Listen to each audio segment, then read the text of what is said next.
샬롬. 오늘도 하나님 말씀 앞에 나오신 여러분 환영합니다. 우리 함께 기도하겠습니다. 하나님, 오늘도 우리에게 귀한 말씀 주시니 감사합니다. 이 말씀 속에서 하나님의 놀라운 지혜와 섭리를 깨달아가는 우리가 되게 하옵소서. 홀로 살아가기에는 너무나 벅찬 이 세상, 이 인생입니다. 하나님의 동행이, 도우심이, 함께하심이 깨달아지는 오늘 이 시간 될 수 있도록 주여 말씀 가운데 은혜 베풀어 주시옵소서. 예수님의 이름으로 기도했습니다. 아멘. 오늘 함께 살펴본 말씀 누가복음 5장 27절에서 39절, 누가복음 5장 27절에서 39절까지 함께 살펴보도록 하겠습니다. 오늘도 성실하신 우리 아버지 하나님을 찬양합니다. 예수님의 인생 모든 일이 의미가 있겠죠. 그런데 특히나 30살 이후 공생애라고 부르는, 즉 공공의 모든 사람들에게 영향력을 끼치는 시간과 사역이 있었고, 지금 우리가 살펴보는 본문들이 바로 공생애 사역들이었습니다. 그런 점에서 그 영향력에 들어오려고 하는 자들의 이야기와 그렇지 않은 자들의 이야기를 누가는 오늘 본문에서 소개해 줍니다. 누구든지 이 주의 은혜의 해가 되어서 하나님의 자녀가 될 수 있는 시대가 되었는데, 어떤 이들은 하나님의 자녀가 되고 어떤 이들은 예수를 신성 모독이다 라면서 부정하려고 합니다. 오늘 본문 속에서 누가는 세 가지 사건을 우리에게 말해주면서 각각의 반응을 보며 누가 하나님의 자녀가 되고 또 누구는 그렇지 못한지를 보여주고 있습니다. 함께 살펴보시죠. 27절부터 32절 먼저 봅니다. 그 후에 예수께서 나가사 레위라 하는 세리가 세관에 앉아 있는 것을 보시고 나를 따르라 하시니 그가 모든 것을 버리고 일어나 따르니라. 레위가 예수를 위하여 자기 집에서 큰 잔치를 하니 세리와 다른 사람이 많이 함께 앉아 있는지라. 바리새인과 그들의 서기관들이 그 제자들을 비방하여 이르되 너희가 어찌하여 세리와 죄인과 함께 먹고 마시느냐. 예수께서 대답하여 이르시되 건강한 자에게는 의사가 쓸데없고 병든 자에게라야 쓸데가 있나니 내가 의인을 부르러 온 것이 아니요 죄인을 불러 회개시키러 왔노라. 먼저 예수님이 레위라는 한 사람을 제자로 부르십니다.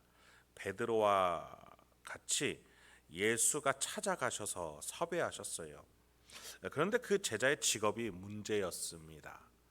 바로 로마군의 앞잡이, 민족의 배반자, 반역자, 이렇게 평가받던 세금을 걷는 세리였습니다. 정당한 세금을 로마가 걷어들이지 않고 식민지로 삼는 이스라엘에게 과도한 세금을 받아들이는 가운데에 동네 사정을 속속들이 알고 있는 동족 유대인을 고용함으로써 세리는 동족들에게 굉장히 비판받는 직업 중에 하나였던 것이죠. 그런데 그런 세리를 예수님의 제자로 삼는다라고 하니 주변에 있던 사람들이 이런 질문을 하는 거죠. 우리 사회의 악성 종양과 같은 세리와 왜 당신은 교제하는 겁니까? 이에 예수님이 두 가지를 한 번에 대답하세요. 그게 오늘 본문입니다. 그 본문의 뜻은 뭡니까? 첫 번째, 맞다. 세리가 잘못된 일을 하는 것이다. 그리고 내가 제자 삼은 레위도 죄인이다. 악성 종양인 건 맞다. 그런데 두 번째, 나는 그렇게 잘못된 사람을 고치러 온 사람이다. 하나님이 나를 이 땅에 인류의 대표자로 보내신 이유는 그렇게 잘못된 사람들을 옳은 방향으로 인도하라고 보낸 것이다. 너희는 마치 세리와 주변인들의 악함이 너희에게 영향력을 끼치니까 피해야 한다라고 말하지만, 나는 하나님을 배반한 인류 한가운데로 보내졌다. 그 어둠 한가운데로, 부패한 세상 한가운데로 하나님은 나를 보내셨다. 너희들을 선하게 만들라고 말이다. 예수님의 공생애의 목적이 무엇인지가 너무나 명확해지는 예수님의 발언이셨어요. 33절부터 35절 보죠. 그들이 예수께 말하되 요한의 제자는 자주 금식하며 기도하고 바리새인의 제자들도 또한 그리하되 당신의 제자들은 먹고 마시나이다. 예수께서 그들에게 이르시되 혼인집 손님들이 신랑과 함께 있을 때에 너희가 그 손님으로 금식하게 할 수 있느냐? 그러나 그날에 이르러 그들이 신랑을 빼앗기리니 그날에는 금식할 것이니라. 예수의 공생애에 대한 또 다른 의문점이 등장합니다. 그 당시 가장 인기인 중에 하나였던 세례 요한과 그 제자들이 있었어요. 그들과 예수와 제자들을 비교하기 시작하는 거예요. 세례 요한은 예루살렘이나 큰 도시가 아니라 광야에 있었죠. 금식과 기도 이어가는 마치 중세 수도사의 삶을 사는 듯이 보입니다. 그리고 나서 은근슬쩍 바리새파도 같이 껴서 이들은 경건해 보이는 금식과 기도로 생활하는데 예수의 제자들은 왜 그런 모습을 보여주지 않고 세리라는 직업을 가진 레위와 함께 이렇게 잔치를 벌이며 함께 있느냐? 그것을 지금 비판하는 거예요. 악한 영향력을 끼치는 이들에게 그 영향력과 교제하는 것이 아니라 선한 영향력과 함께하는 사람들의 무리와 가까이 해야 되는 거 아니냐? 그 말을 하고 싶었던 거겠죠. 간단하게 말하면 사람 좀 가려 사귀셔야 되는 거 아닙니까? 하나님의 사람이라면 선한 영향력 그것을 가진 사람들과 가려서 사귀셔야 되는 거 아닙니까? 그 말을 하고 싶었던 거죠. 예수님은 이에 대해서 답변을 뭐라고 하신 거예요? 첫 번째, 맞다. 금식과 기도로 하나님께 가까이 가는 모습 좋은 것이다. 그런데 둘째, 그런데 지금은 그걸 할 때가 아니다. 금식과 기도는 하나님의 뜻을 알고자 할 때 하는 것이죠. 그런데 지금 예수가 응답으로 이 땅에 오셨어요. 너무나 선명하게 보여서 응답이 이루어진 것을 누구나 다 알 수 있는 주님의 은혜의 해가 왔어요. 그러면 기뻐해야죠. 축제를 열어야죠. 잔치를 열어야 합니다. 와, 하나님이 우리를 버리지 않으시고 지금도 함께 하시고 보호하시고 사랑하신다라는 그 놀라운 응답 그 자체인 예수가 우리에게 왔구나. 잔치할 때다. 세 번째, 그런데 이 잔치가 끝날 때가 올 것이다. 너희가 그 응답을 빼앗길 때가 올 것이다. 무슨 말이에요? 예수님이 십자가에 죽으실 때죠. 이들에게서 떠나실 때예요. 그때가 바로 기도하고 금식할 때다. 왜 예수는 죽어야만 하는가? 왜 우리 곁에 떠나셔야만 하는가?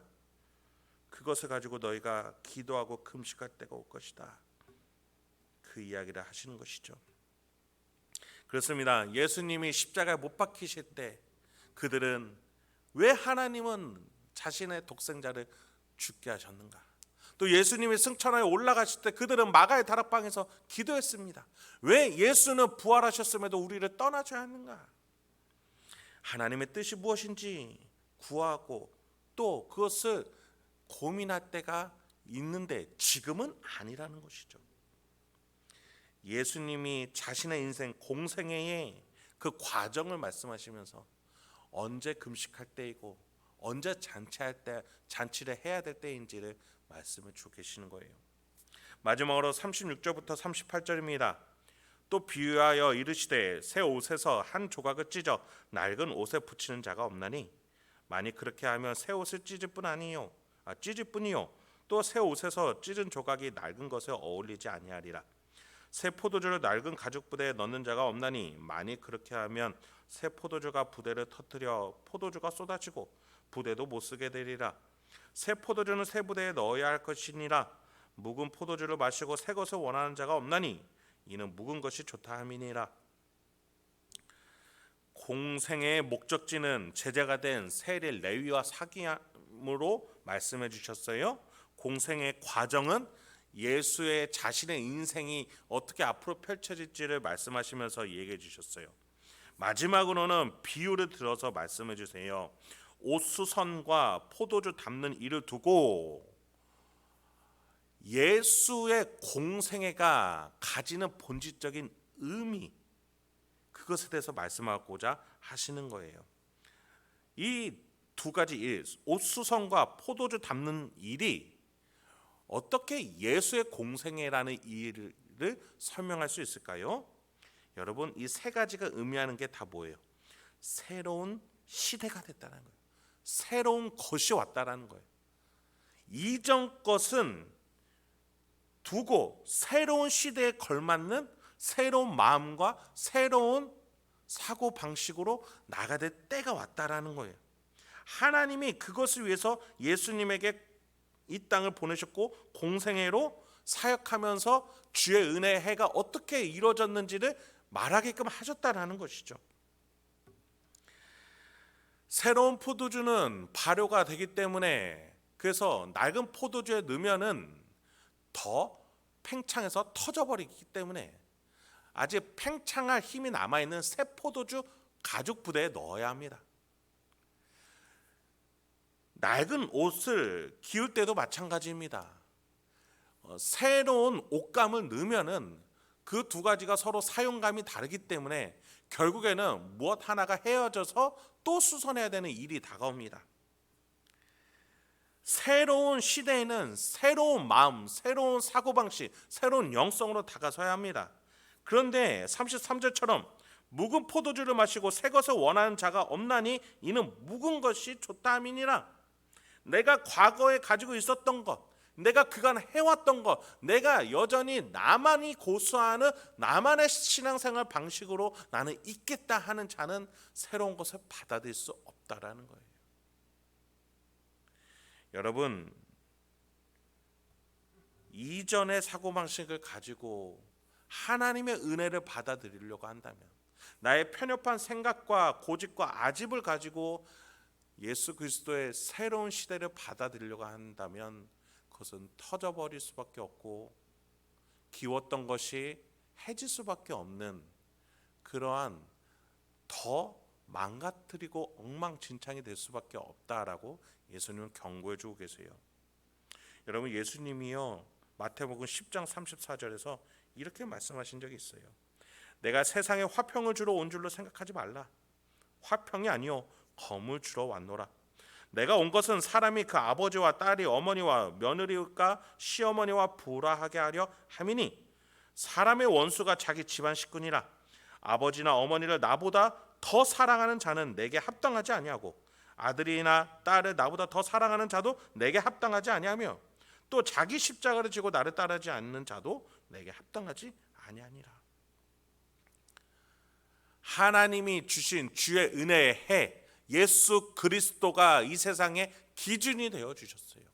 이 기준을 받아들인 자는 은혜로 풍성한 삶을 새로운 시대에 걸맞게 살아가게 되겠지만, 하나님의 자녀가 되고 병마를 쫓아내며 귀신을 쫓아내며 죄악을 꾸짖으며 살아가게 되겠지만, 그것을 받아들이지 않는 자는 예수가 바로 걸려지는 돌이요 부서뜨리는 바위요 화평을 깨는 검이 될 것이라는 것이죠.